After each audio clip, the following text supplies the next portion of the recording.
A paternidade preta desde sempre foi atravessada por narrativas de ausência. Mas quem determina essa ausência? E quem se beneficia dela?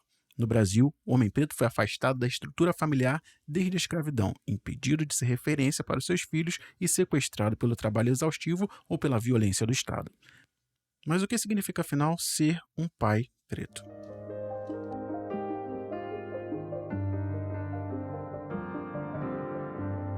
Homens pretos que escolhem estar ao lado das suas crias muitas vezes são vistos como exceções. No episódio 23, o Kleber, o DJ KLJ, reflete sobre esse atravessamento, falando sobre o peso da responsabilidade de ser pai e de como a sociedade ainda trata isso como um fenômeno raro.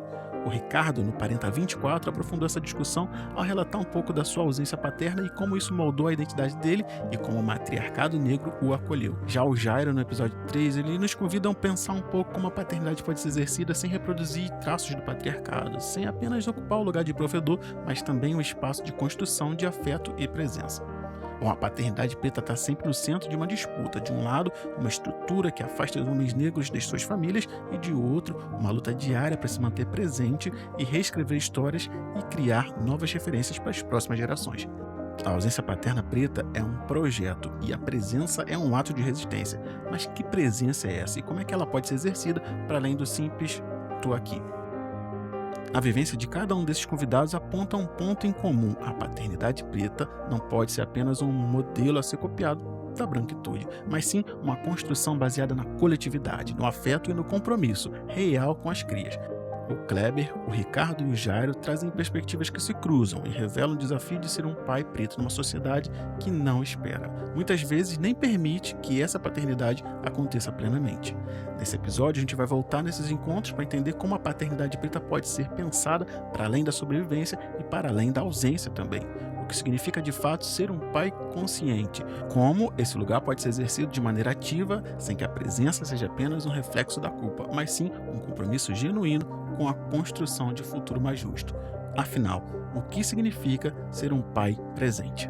Essas respostas você vai encontrar no Parenta 3, no Parenta 23 e no Parenta 24. E os trechos dela você vai ouvir aqui a partir de agora. Eu sou Diego, pai de Benjamin, Aurora e esposo de Tatiane, que está com as crianças agora para que eu possa gravar esse episódio. E esse é o Trechos do Parenta 2025. Bom, o ano de 2025 é muito especial porque, além de eu ter mudado de estado, eu estou construindo um projeto muito grande para o segundo semestre aqui no podcast Parentalidade Preta. Então toda a minha energia está voltada para ele e por isso, durante esse período de recesso que eu tive agora, eu revisitei alguns episódios e eu queria trazer alguns pontos importantes aqui que talvez possam ter passado despercebidos ou você que chegou agora não tenha acompanhado no Parenta. É óbvio que eu vou deixar referenciado todos os episódios completos onde essas construções foram levadas e levantadas, e aqui eu vou deixar uns trechos dela, porque eu acho que são muito importantes para a gente continuar caminhando e conversando, principalmente nesse ano de 2025, onde tantas coisas estão acontecendo. Esses pontos são conversas que precisam ser ouvidas novamente, reflexões que não podem ser esquecidas e aprendizados que continuam muito necessários aqui, principalmente para a construção que o Parentalidade Preta propõe. E é óbvio que a sua participação segue sendo fundamental. Se tiver algo que você queira trocar ou que tivesse que aprofundar em alguma coisa que você gostaria de ouvir por aqui, me conta nos comentários, que eu preparo um programa especial ou te indico ali nos próprios comentários um episódio que já tenha gravado sobre isso. E eu tenho que te pedir aqui, não esquece de interagir com esse episódio, compartilha, manda pra alguém, deixa um comentário, segue aí o Parentalidade Preta nas plataformas, que isso faz toda a diferença. Você fortalece essa rede aqui, onde você estiver ouvindo. Se você estiver ouvindo no Spotify, dá 5 estrelas. Se você estiver ouvindo em outros agregadores, dá a nota máxima. Se você estiver ouvindo no YouTube, dá um joinha aí e faz com que esse vídeo chegue para mais pessoas, para que mais pessoas tenham as informações que a gente está compartilhando aqui. Então, sem mais delongas, a gente vai ao Trechos do Parenta, falando sobre paternidade preta, aqui no podcast Parentalidade Preta. O primeiro recorte que vem a seguir é um trecho do Parenta 3 que eu fiz com meu amigo Jairo Pereira. O link desse episódio completo está na descrição desse episódio aqui e a gente falou um pouco, na verdade a gente falou muito sobre paternidade, é claro. E eu vou deixar ele com você a partir de agora. A sua opinião, qual a importância da presença paterna? Cara, a presença paterna, né? Eu sou um cara que eu tenho essa vantagem na vida de ter uma paternidade presente. O meu pai, Jairo, também, né? Eu sou o Júnior. Então, meu pai é um homem muito presente até hoje na minha vida. né? Eu sempre recebi incentivo dele, mesmo ele não é artista, ele não Uhum. é isso tudo, mas foi uma pessoa que sempre me incentivou ao movimento, acho que se ligou desse serzinho que era lá se Sim, movimentando, sim, sim. falante, essas coisas todas. Então sempre me apoiou. E eu cresci tendo isso na mesma medida que eu também via a falta disso na vida de outros amigos. Uhum. E o quanto isso doía, né? Sendo um cara preto, sendo um menino preto, Sim. crescendo junto de outros meninos pretos, né? E vendo esses lugares e às vezes até de repente alguns se acolhendo ali próximo do meu pai também. E a quantidade de amigos pretos que eu tenho que vem no meu pai, entendeu? Isso Uma é muito bacana. referência. Então isso daí é uma coisa muito louca. E hoje esse lugar da presença, principalmente dentro desse nosso recorte de homens pretos, assim, Uhum. que é aquilo, né? Dentro desse quadro, você vê o quão a falta do afeto, Sim. do carinho, do aconselhamento, do estar junto, do sorrir junto, do chorar junto, de uma boa bronca Uhum. dada faz falta e a quantidade de pessoas perdidas tentando conseguir encontrar um caminho, né? Mesmo não tendo isso, mas tentando construir isso, né? De que ponto que a gente constrói isso, né? Sim. Não, real. E quando você fala essa questão até de ver o seu pai sendo porto seguro para muita gente, né? Isso é legal do ponto de vista de quem é filho, ver essa expansão, mas também é muito complicado quando você é o amigo que precisa de porto seguro, porque ao mesmo tempo você vai lá.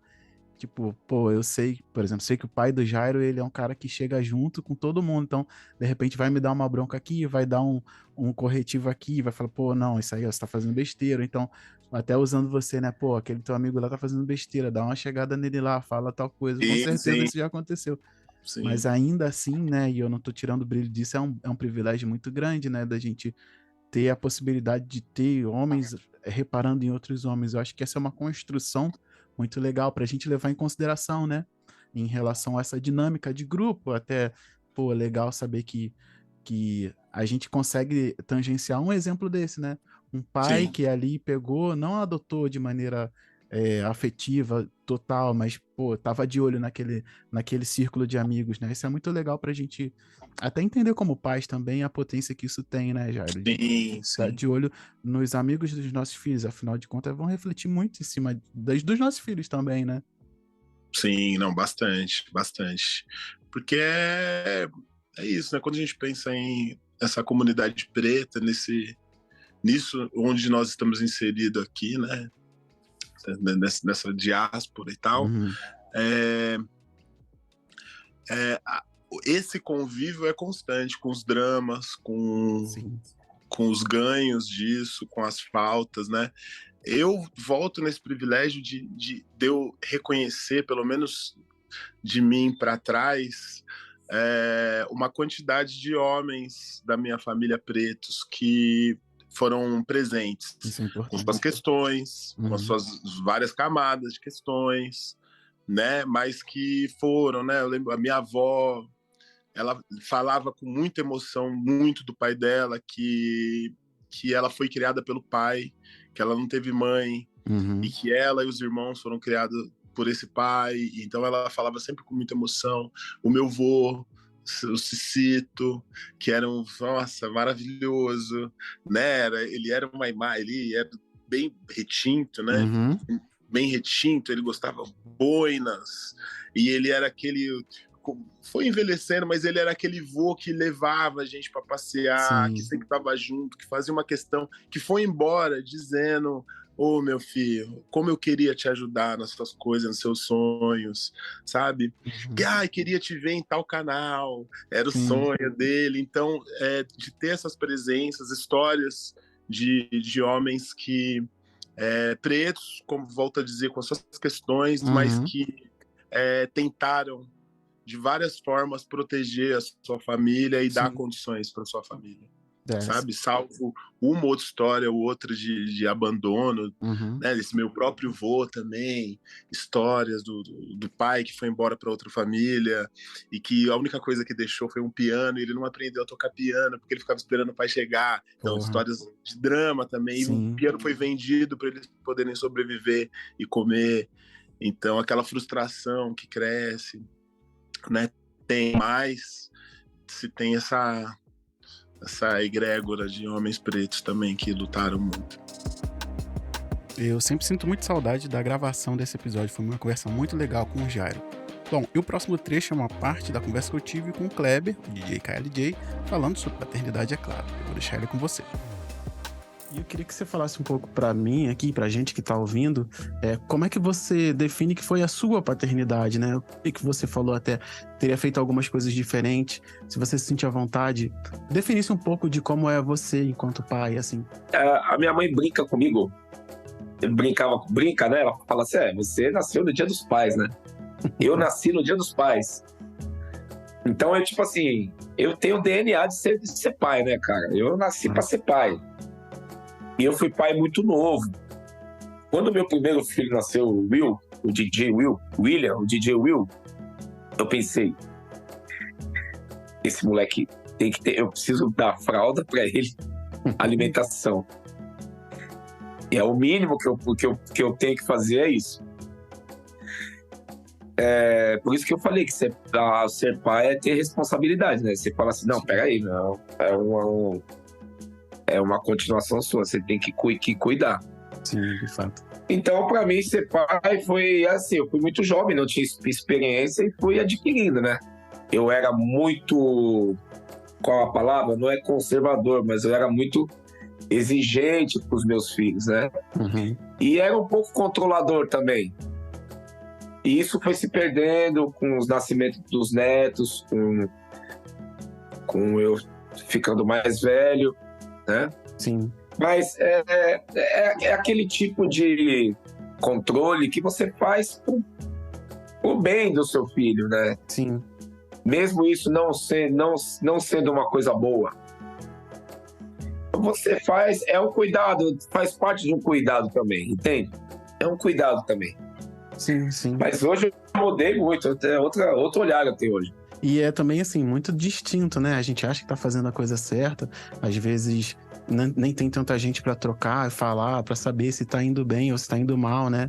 E vai fazendo o que vai sentindo também, né? Um caminho, você vai abrindo caminho, cara. Você não sabe se ali vai ter entendeu? Se vai ter um buraco, se vai ter um bicho selvagem ali, você vai abrindo, você vai construindo, né? É uma construção. Exatamente, eu adoro essa palavra para falar de paternidade, construção, porque não vem com um modelo pronto, não tem manual, e não tem que ficar seguindo o modelo que às vezes as pessoas criam, que nem condizem com a gente, né? Ainda mais para nós que somos pretos, né? Exatamente. É outra coisa, é outro olhar, é outra coisa. Massa, show de bola, acho que é isso mesmo, cara. Bom, vou para a próxima pergunta. Eu queria que você dissesse um pouco aí se você acha que você foi um pai diferente para cada filho que você teve.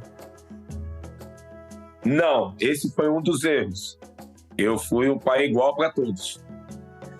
E a grande questão, eles não são iguais. Todos eles não são iguais.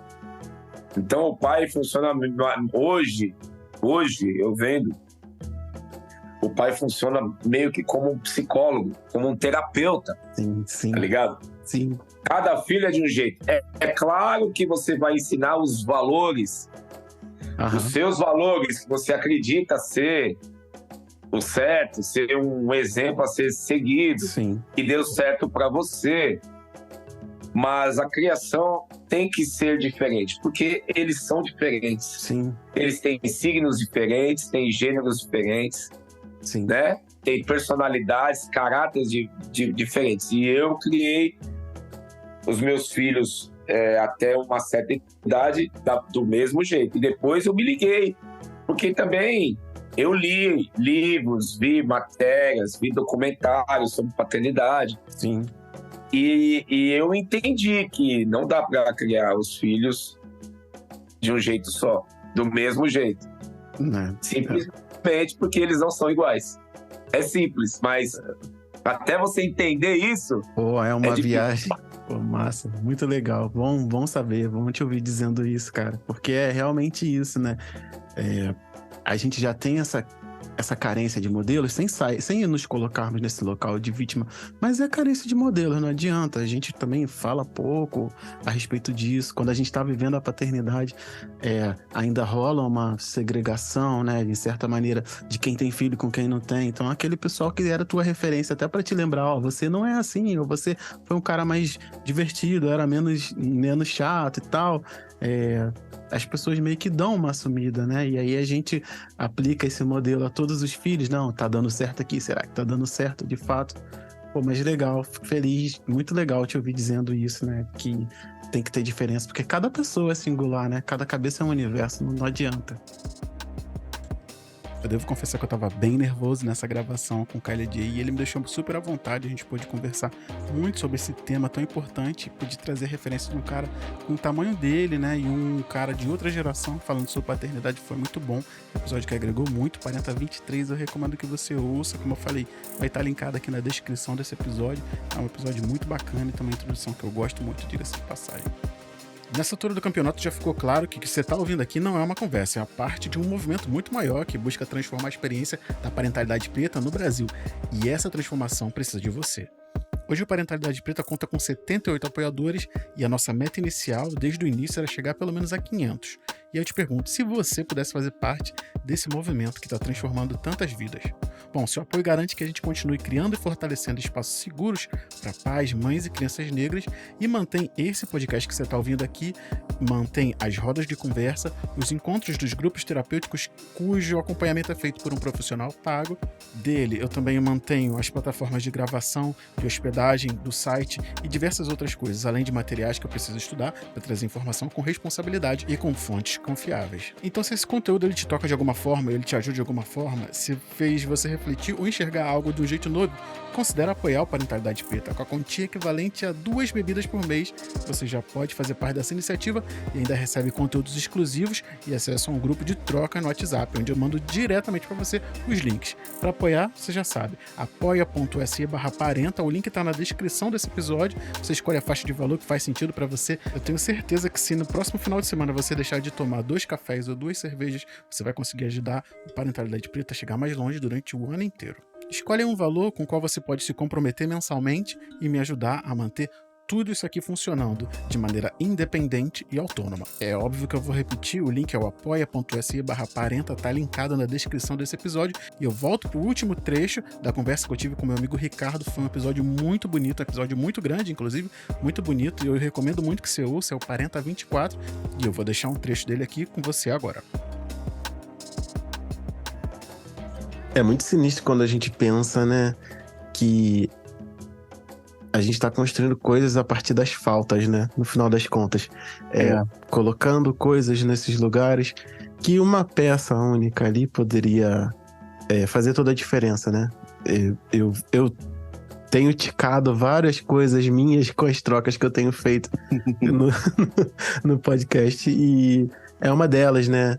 Esse sentimento de eu nunca aprofundei tanto essas trocas aqui, mas como a gente tá falando de paternidade, esse sentimento de como é que uma pessoa consegue ser tão legal com todo mundo, tão benquista por todo mundo, e eu não consigo acessar essa pessoa, né? É isso. É um sentimento muito complicado de lidar. Eu cresci com ele. É um amigo antigo esse. Você também cresceu com ele? Eu também cresci com esse sentimento, porque foi muito disso. Você é filho de fulano? Pô, seu pai é muito isso, muito aquilo, muito aquilo. Eu falei assim, tá, mas e aí? Eu não consigo absorver, eu não consigo aproveitar isso. Pois é. Sabe? Desculpa, te cortei? Não, que isso, pode falar. E quando a gente vai estudando, né, e é muito engraçado, porque as pessoas brancas, elas vão lendo os textos, vão lendo Fanon, vão lendo os textos sobre Beatriz Santos, Tornar-se Negro, né, Abdias do Nascimento, elas vão tendo uma viagem, né, pô, que legal, tô descobrindo. Mas quando a gente lê Fanon, eu vejo, assim, cara, eu tô vivendo a procura desse sujeito, Uhum. né? Uhum. Dessa aprovação, Sim. né? De ser o homem que talvez consiga acessar esse lugar de ter um pai em algum momento, por Sim. essa aprovação. E a gente Sim. começa a estudar e entender os nossos processos de saúde mental e entender alguns dos nossos adoecimentos. E até quando a gente vai ler algumas coisas, por exemplo, eu acabei de ler agora Um Defeito de Cor, né, que fala muito sobre maternidade, paternidade. Sim. É um livro que eu recomendo para todo mundo, assim. Mas Sim. o que eu penso principalmente, cara, é o quanto esse pai, ele vai fazer parte de um projeto de genocídio da população preta, Basicamente. né? Ele está exercendo, ele está reproduzindo um lugar de paternidade, de masculinidade, que foi projetado pra gente desde a colonização. Sim. Então, quando a gente fala de descolonizar, é compreender que esse sujeito, ele está totalmente dentro dessa égide, né, de querer escolher a mulher certa para casar, Sim. que é a mulher menos retinta, construir a família modelo, que é a família menos retinta, né, dentro do casamento, dentro desse olhar, apagar o máximo que puder os erros do passado, né, só que esses erros são pessoas, né, que têm histórias e que têm desejos, e de certa forma, nesse percurso ele também está adoecido. E aí eu vou voltar a falar de Fanon, porque ele nunca vai conseguir construir uma família no modelo branco. Exatamente. Sabe? Ele vai construir uma família sempre num lugar de ausência, de faltar algo, né? Porque ele é um homem preto. Porque a família dele é uma família preta. Então, ele vai sofrer com racismo da mesma forma, ele vai ser violentado da mesma forma, apesar de, nesse processo, ele deixar para trás sonhos de outras pessoas, desejos de outras pessoas. E aí ele não consegue perceber o quanto ele está adoecido, adoece a própria família, adoece o filho que ele deixou, adoece a mulher que ele abandonou, né? Porque essa mulher vive a vida inteira, né, para justificar para o mundo inteiro que ela é mãe solo, porque ser mãe solo sempre foi algo muito difícil, né? A gente fala hoje mãe solo, mas minha mãe sempre foi mãe solteira, né? Eu sou mãe solteira. A minha identidade não tinha o nome do meu pai, só tinha o nome dela. Depois que eu entrei na justiça, é que veio ter o nome dele. Entende? Sim. O quanto o único processo racista e colonial, ele consegue determinar uma rede de adoecimento muito grande. Sim. Sabe? Sim. E que impacta na relação de trabalho, que impacta nas relações afetivas e nas relações educacionais. Talvez eu não consiga entender quem eu sou enquanto Ricardo, né, a potência que eu sou, o sujeito que eu sou, por conta dessa rejeição. Né? O impacto desse não para mim, de não afeto, de não cuidado, de não olhar, né, pode influenciar as minhas inseguranças. Né? E aí a gente, graças aos orixás, a gente tem condições de fazer uma boa terapia, né, de conversar sobre isso. Mas no passado isso não era uma conversa possível, era um tabu. Não. Sabe? Se eu chegasse no almoço de família e falasse assim: eu quero ver meu pai, eu não aguento mais, ele tem que me ver, ele tem que me aceitar. Isso seria um motivo para eu tomar uma surra. Porque a minha família ainda ia botar assim: mas Ricardo, por que você quer isso? Esse cara não te quer, ele não te gosta, né? Ele não tem interesse nenhum para você, não vai agregar nada na sua vida. Eles nunca entenderiam, enquanto criança ou adolescente, esse meu desejo de ser aceito pelo meu pai. Então, é um processo que fez parte da minha constituição, né? Da minha constituição, mas não determina quem eu sou. Porque a gente tem que reescrever as nossas histórias a partir de histórias de cura, né? Então, quando eu fui ser professor, né, fui muito nesse lugar de ser a masculinidade preta que eu não tive, de ser a masculinidade preta de cura, de poder conversar com os pais dos meus alunos francamente, sabe? Sobre questões de paternidade. Porque muitas das coisas que meus alunos, que eu passei, eu queria garantir que meus alunos não passariam ou passariam com mais segurança. A história de Ricardo é uma história muito bonita, marcada pela paternidade. Eu recomendo demais que você ouça esse Parenta 24, ele tá muito bonito mesmo. Encerrou a segunda temporada do Parentalidade Preta. E assim a gente fecha o primeiro episódio do Trechos do Parenta de 2025. Eu espero que esses cortes tenham trazido alguma reflexão importante ou tenha agregado alguma coisa aí na sua caminhada. E antes de encerrar, eu quero te lembrar tudo que foi necessário para que esse episódio chegasse até você. Eu fui responsável pela pesquisa, pela curadoria do conteúdo, pela edição, pela roteirização, pela locução, pela pós-produção, pela distribuição, pela gestão da comunidade e pela divulgação. Se essa iniciativa faz sentido para você, então não deixe de compartilhar esse episódio, interagir nos comentários, avaliar esse episódio e principalmente continuar essa conversa com alguém, espalhar a palavra do Parentalidade Preta. A gente se vê no próximo. E óbvio, se tudo isso faz sentido para você, considere apoiar o Parentalidade Preta. O link você já sabe, apoia.se/parenta. A gente se vê no próximo Trecho do Parenta daqui a 15 dias e a gente vai conversando. Qualquer coisa você já sabe onde achar. @Parentalidade Preta em todas as redes sociais. A gente se ouve por aí.